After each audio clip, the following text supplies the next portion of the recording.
Alô, queridos irmãos, muito boa noite a todos. Sejam bem-vindos ao Templo Estrela do Oriente, a casa da Cabocla Jurema da Praia. Que a luz de nosso Senhor Jesus Cristo e de todo o universo possa vibrar em nossos corações hoje e sempre.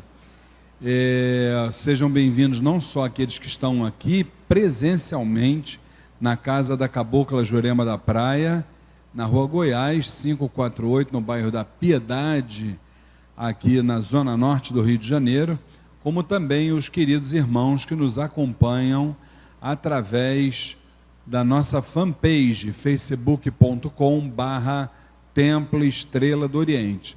Todas as segundas-feiras, nesse horário de 7h15 da noite até 7h15, nós temos esse momento que a gente chama de A Umbanda em Debate. É exatamente a ocasião que a gente tem as condições necessárias para trocarmos experiências, trocarmos conhecimentos, trocarmos, por que não, vibrações e sentimentos acerca do espiritualismo em geral, da Umbanda em particular. Para tanto, os irmãos que nos assistem pela internet, pelo Facebook, podem nos mandar perguntas pelo telefone do WhatsApp que está aí disponível, 999-495-494, que é o celular daqui do Templo Estrela do Oriente, e os irmãos que estão aqui presencialmente na casa da Cabocla Jurema da Praia, caso tenha alguma dúvida com relação à Umbanda, com relação ao espiritualismo em geral, é só levantarem o braço que eu tenho ali o meu querido irmão Felipe, ele leva o microfone até vocês, para que vocês possam fazer a pergunta e também as pessoas que estão em casa possam escutar o que vocês estão perguntando, porque muitas vezes as dúvidas de vocês podem ser também as mesmas dúvidas dos irmãos que estão em casa, tá legal? Então, alguém tem alguma pergunta? Opa, vamos começar aqui com o nosso irmão. Boa noite, seu nome? Boa noite, Gustavo. Fala, Gustavo. Eu queria saber mais sobre chakras em si, tipo, concentração de energia, certo? Você gostaria de saber mais sobre o que de energia? Chakras. Chácaras. Ah, entendi. É porque o microfone não tá bem nítido. Sim. São concentrações de energia que está no corpo, certo? Muito bem. Eu queria saber mais. Muito bem. Então, querido, os chácaras, na verdade, eles são centros de força que nós temos no nosso segundo corpo espiritual. O primeiro é o nosso corpo físico, o segundo é o corpo etérico, ou corpo do duplo etérico, como se chama, né?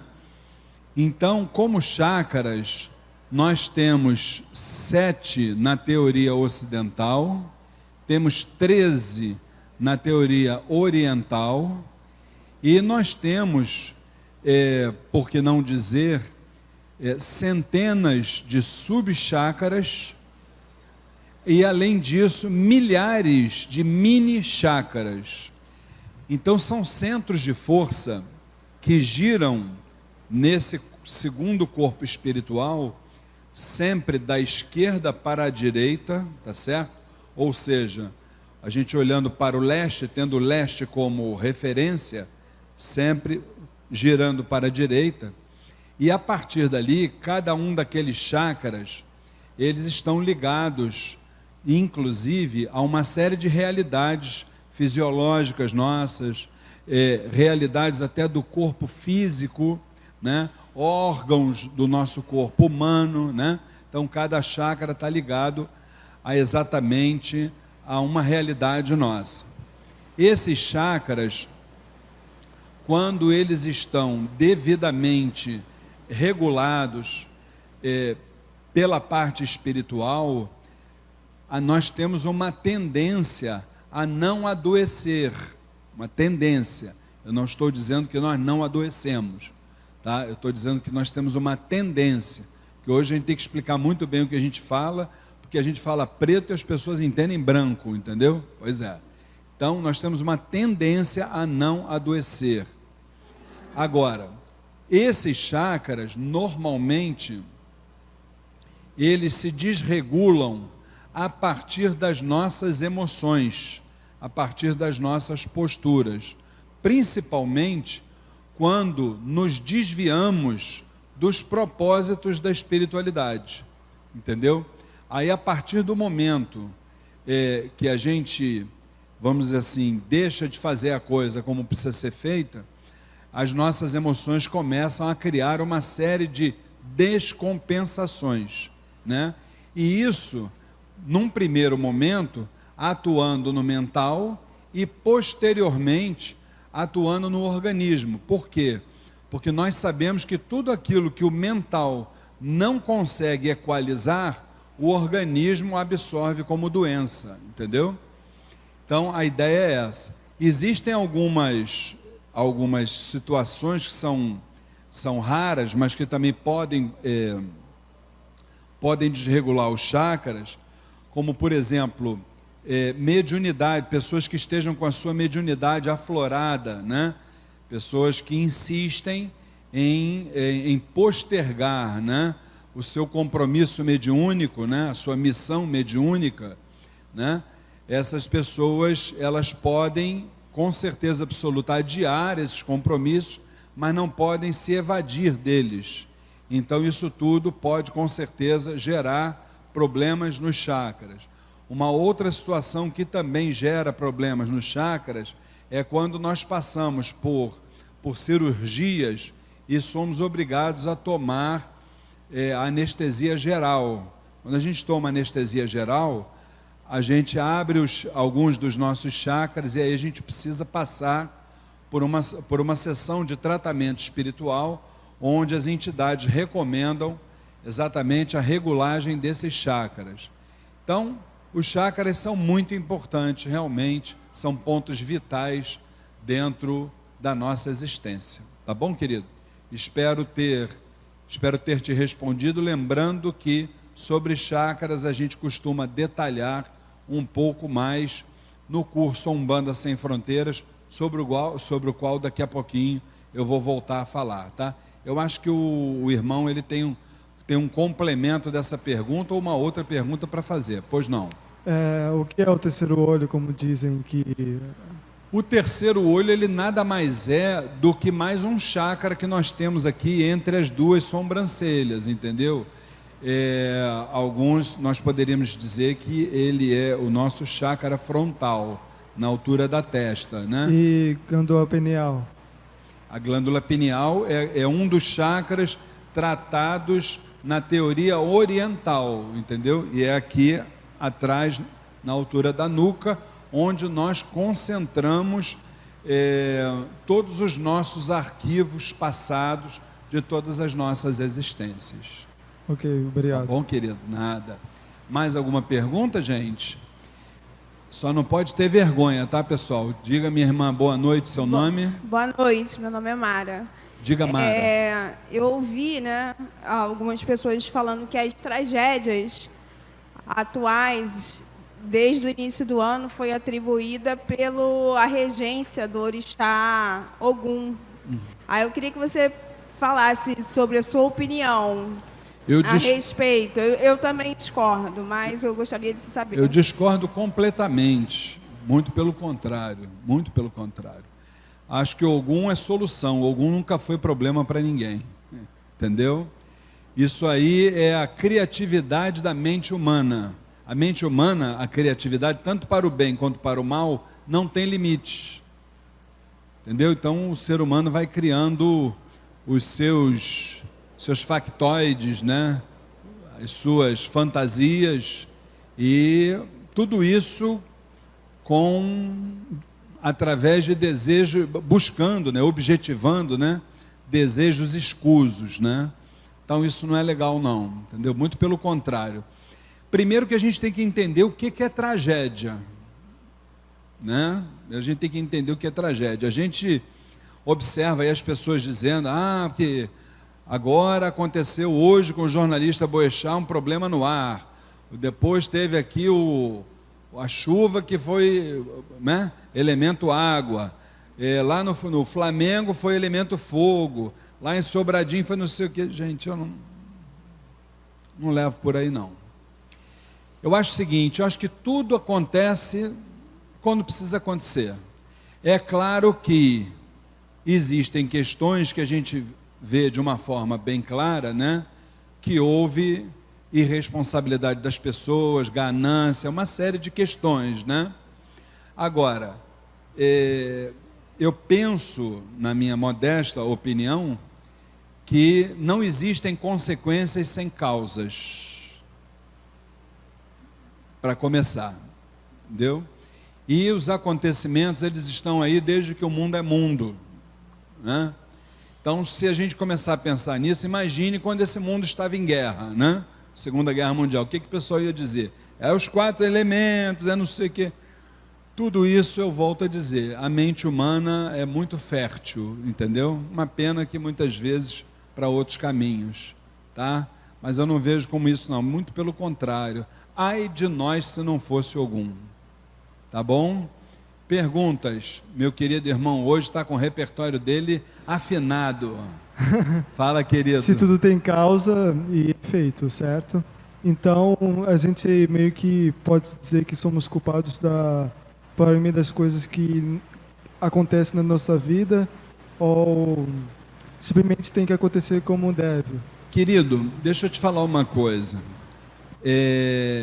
Eu acho que essa tua pergunta a gente precisa olhar de uma forma assim bem ampla.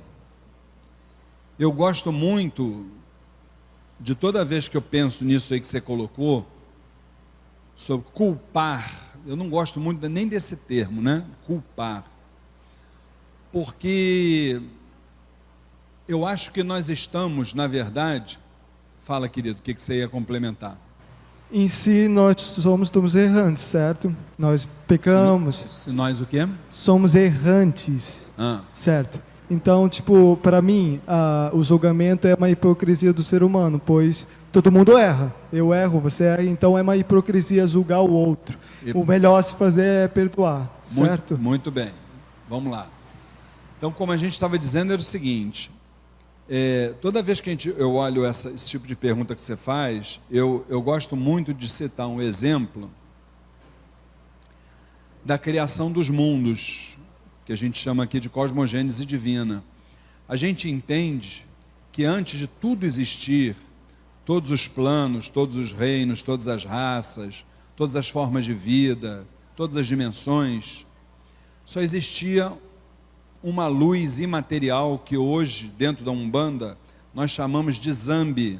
Seria, para a gente poder entender numa linguagem mais popular, seria como se fosse o pai de Jesus Cristo, o pai de Oxalá, Zambi.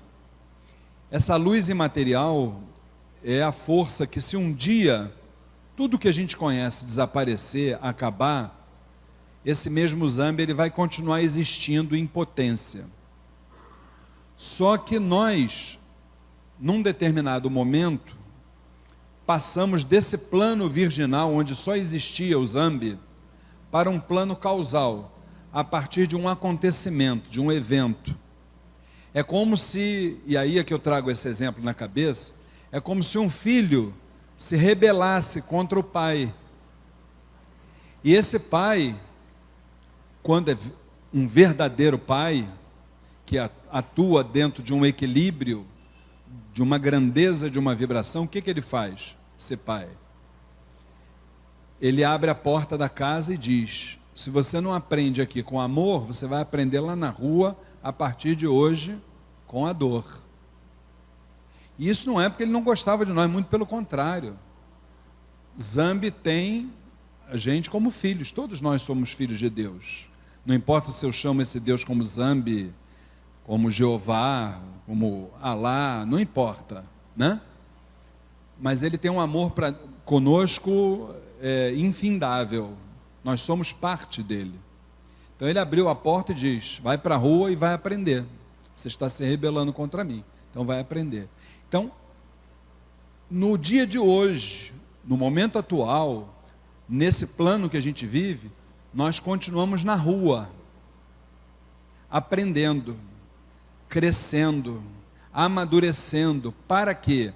Para um dia, quando nós atingirmos novamente o puro espírito, possamos aí sim regressar definitivamente para a nossa casa, que é na presença dele. Então, meu irmão, tudo o que acontece conosco, indiscutivelmente, não tem nada de sofrimento, não tem nada de tragédia, não tem nada de culpar um ao outro. Todos nós estamos mergulhados em apenas uma realidade: crescimento espiritual. Qualquer coisa fora disso, a gente está, desculpe o termo chulo, a gente está viajando na maionese. Não importa se a pessoa desencarnou de uma tragédia, que a gente enxergue como uma tragédia, ou desencarnou ali tranquilamente num leito de um hospital, não importa. Todo mundo vai desencarnar um dia. Ponto. Então não tem tragédia. Tragédia é para nós. Para eles, é um desencarne como outro qualquer. Não importa a forma como você desencarnou, você vai ter lá legião de espíritos te aguardando para realizar ali, em você que acabou de desencarnar, todo o trabalho que a espiritualidade determina e ponto. E ainda digo mais, você não tem necessidade nenhuma, mas nenhuma, de estar rezando para quem desencarnou. Não tem nada disso. Pelo contrário, quem está com o abacaxi na mão somos nós, que estamos aqui nesse plano de provas e expiações, sem saber o que vai acontecer daqui a meia hora. Olha aí o Boechat hoje. Pô, maior referência do jornalismo brasileiro. Cara acima do bem e do mal. Detalhe, ateu. Detalhe, hein? Ateu. Está entendendo? Então não tem essa, gente. É claro que nós somos seres humanos, que a gente se comove, que a gente tem uma série de... A gente tem uma série de questões que, com certeza absoluta, a gente fica com pena, a gente tem compaixão, está tudo certo, não há problema nenhum. Agora, precisamos entender isso, de uma vez por todas. Quem foi, já está resolvido o problema. Se vai voltar, se não vai, isso não é mais problema nosso. Isso é problema deles lá em cima. Se existe um problema, o problema está aqui. Está aqui. É um baita de um pepino que cada um de nós tem que... Um leão que a gente tem que matar por dia. É verdade ou não é, gente? Um leão por dia. Fica lá o leão do Pai Xangô olhando para a gente e diz assim: amanhã estou lá de novo na vida de vocês, hein? Entendeu? Tá bom, gente? Temos mais algumas perguntas? Ou eu já posso que, olha, graças a Deus, nós temos internautas maravilhosos que estão mandando perguntas para a gente, colaborando com o nosso Umbanda em Debate. Mais alguma dúvida aí? Ou posso partir para as perguntas aqui dos nossos internautas? É só levantar a mão quem tiver dúvidas. Então vamos lá. Nossa irmã Maria de Lourdes, olha, vizinha nossa aqui de Cascadura, espero que esteja nos assistindo, Dona Maria de Lourdes. Ela pergunta aqui, gente, olha só: qual a forma que temos para elevarmos nossa vibração? Minha irmã Maria de Lourdes, vamos lá. Eu diria duas formas. E para mim, na minha opinião, não existe nem a terceira, nem a quarta, nem a quinta. Só existem duas. E que precisam caminhar uma do lado da outra. Se faltar uma, o negócio fica capenga. Tá? É como se fosse uma pessoa andando, não tem duas pernas. É o mesmo caso. São duas coisas. A primeira é o estudo. Estudo de quê? Estudo das verdades espirituais. Por quê? Porque nós não somos seres humanos, nós estamos seres humanos. Se nós não somos seres humanos, nós estamos seres humanos, o que é que nós verdadeiramente somos? Espíritos. Se nós somos espíritos, nós precisamos, de uma vez por todas, entender o mundo espiritual. Porque se nós não entendermos o mundo espiritual, a nossa vida material não anda. Não anda, ponto. Não anda. Porque não é o mundo material se desdobrando no espiritual, é diferente. É o espiritual que se desdobra em tudo que está à nossa volta. Seja questão financeira, seja amorosa, seja familiar, seja profissional, sociedade em geral, não importa. Mas tudo oriundo de onde? Espiritualidade. Se você está bem espiritualmente, entende o que está acontecendo ao teu redor, tudo se torna mais fácil. Aí eu não preciso ir lá às segundas-feiras no Templo Estrela do Oriente, bater na porta e perguntar ao caboclo preto velho o que está acontecendo comigo. Que eu já sei do que está acontecendo. Isso é o estudo. E a segunda realidade, minha querida irmã Maria de Lourdes, paralelo ao estudo, e que o estudo ajuda também, mas pronto, é a transformação moral, a reforma íntima. O que é isso, Luiz Fernando? É o que o meu irmão acabou ali de dizer. Primeiro mandamento, perdoai-vos uns aos outros. Esse é o primeiro. Esse é o primeiro.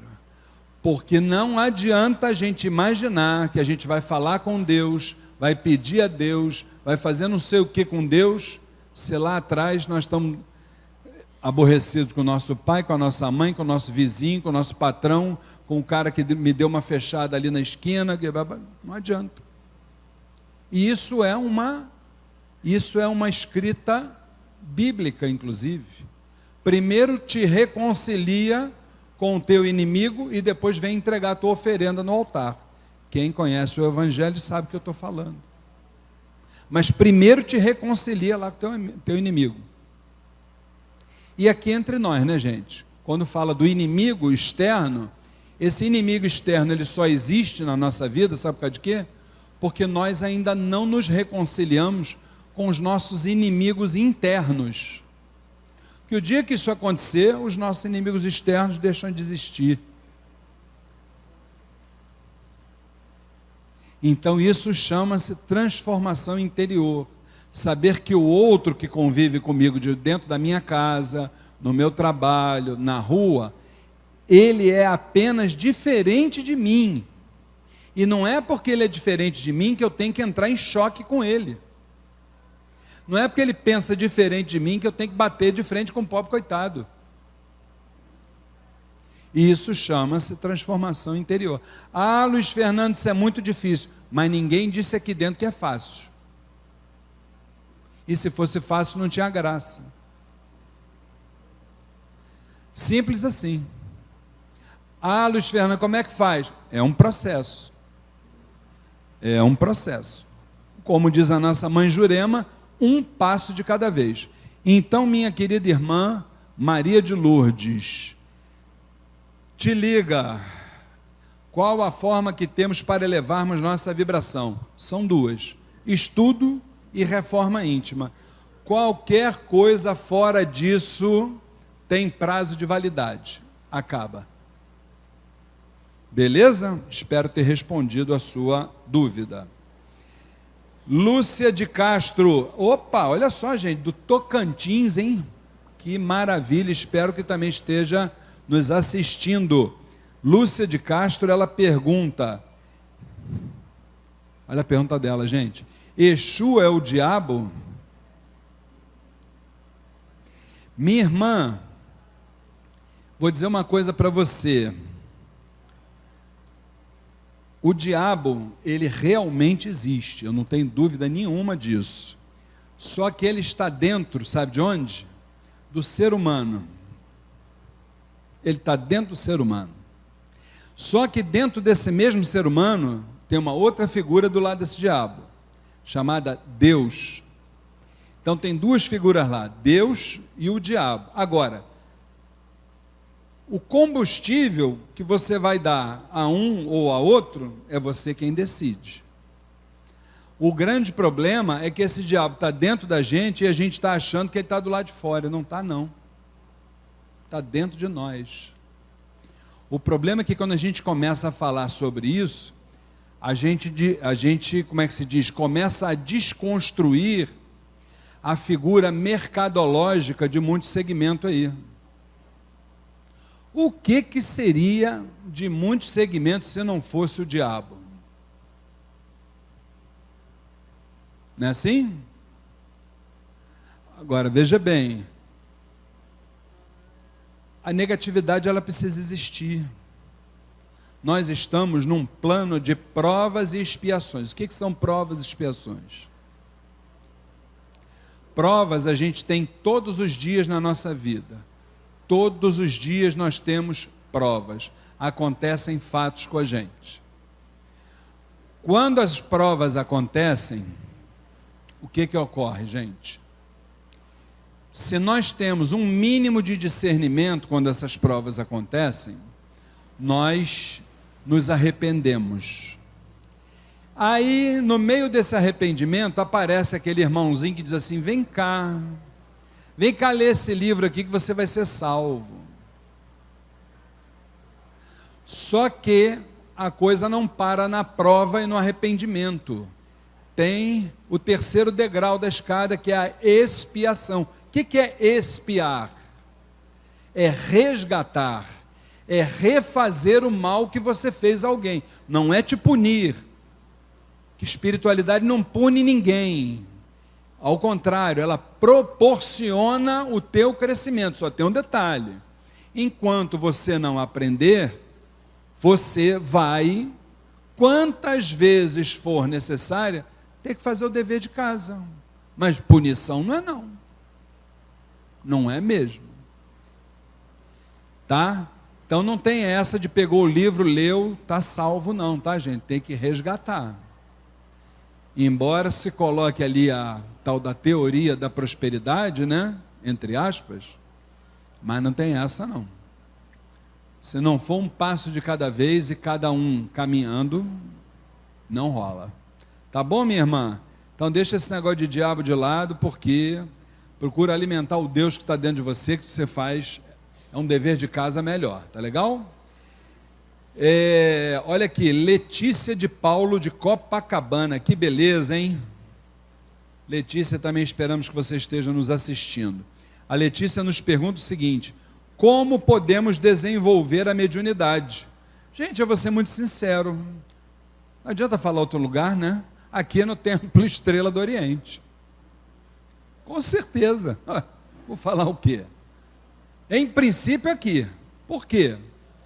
Você vai chegar aqui, ô Letícia, primeiro, você vai sentar aqui na nossa assistência, vai conhecer todas as sessões da nossa casa. Primeiro, é a nossa recomendação para todo mundo. Segundo, depois disso, quando abrirem as inscrições, você vai se matricular no curso A Umbanda Sem Fronteiras, que é o curso de doutrina da nossa casa. Primeiro você vai estudar o que é mediunidade, seus efeitos, seus desdobramentos, uma série de situações. Assim que você aprendeu a teoria, aí nós vamos começar a ensinar a você como é que você aplica essa teoria na prática. E aí, a partir disso, nós vamos mostrar a você o seguinte, que nós aqui dentro, embora você comece aprendendo aqui, que nós aqui dentro somos apenas e tão somente orientadores. Nós não vamos caminhar por você, não vamos fazer nada por você, vamos apenas te orientar. Lembrando que o desenvolvimento dessa mediunidade, depois que você estudou as verdades espirituais, vai precisar acontecer esse desenvolvimento diariamente, diuturnamente, da hora que você acorda, da hora que você dorme. Como? Perdoando o papai, a mamãe, não discutindo com o patrão, com o cliente que foi te perturbar as orelhas, entendeu como é o negócio? Exatamente, porque o pessoal pensa que desenvolver a mediunidade é apenas dentro do terreiro, e não é não. A gente desenvolve a mediunidade 24 horas por dia. Então, minha irmã, como podemos desenvolver a mediunidade? Primeiro, conhecendo, porque assim como o engenheiro estuda para ser engenheiro, o médico estuda para ser médico, o professor estuda para ser professor, o médium, para ser médium, deveria estudar a mediunidade. Ainda não é a realidade dentro das umbandas. Na maioria das umbandas, você balançou o esqueleto assim, o pessoal te pega, já te taca a roupa branca e deixa a vida me levar, como diria o Zeca Pagodinho, entendeu? Mas aqui, nesta casa da dona Jurema, não é assim que funciona. Aqui ninguém dá pirueta, sobe parede de costas, nada disso. A gente explica que o bom médium, explica, orienta e mostra como, que o bom médium é aquele que tem o controle do seu ori, da sua cabeça. Tá bom, minha querida? Então, eu tenho 2 minutinhos, posso responder a última, diretor? Posso, não posso? Então tá bom. O diretor deixou, eu vou fazer, hein, gente? Ó, nossa irmã, aliás, deixa eu até dizer, né, que não custa nada lembrar, nós começamos a 21ª turma do curso Umbanda Sem Fronteiras na quinta-feira passada com a aula de apresentação, e a partir de quinta-feira que vem é a Vera, primeiro módulo, e vamos em frente. Aqueles que quiserem participar presencialmente, o curso acontece todas as quintas-feiras de 8 às 10 da noite por um período de 5 meses, tá?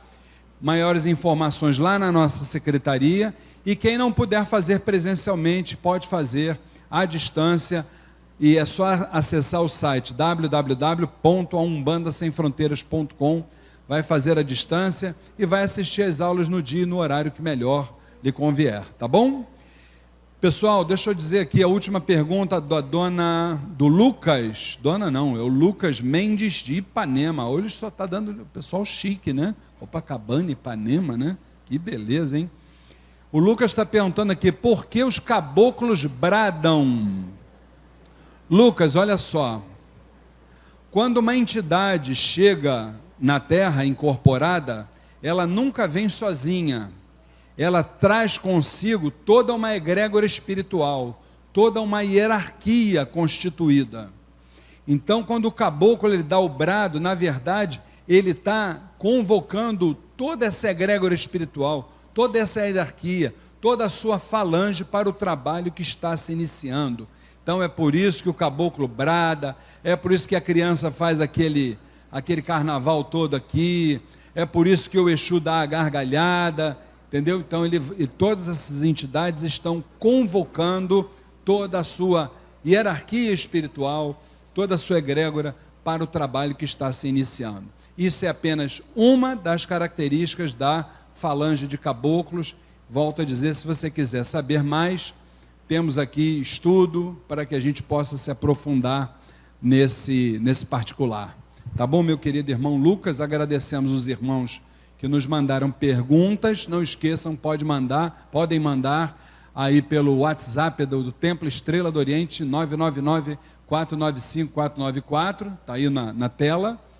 E os irmãos também que estão aqui presencialmente na casa da Cabocla Jurema da Praia, também agradecemos pela oportunidade de trocarmos conhecimento. Na próxima segunda-feira, às 7h15 da noite, estaremos aqui com mais um momento do A Umbanda em Debate, tá bom? Até a próxima segunda-feira para aqueles que estão na fanpage facebook.com/Templo Estrela do Oriente. Um abraço.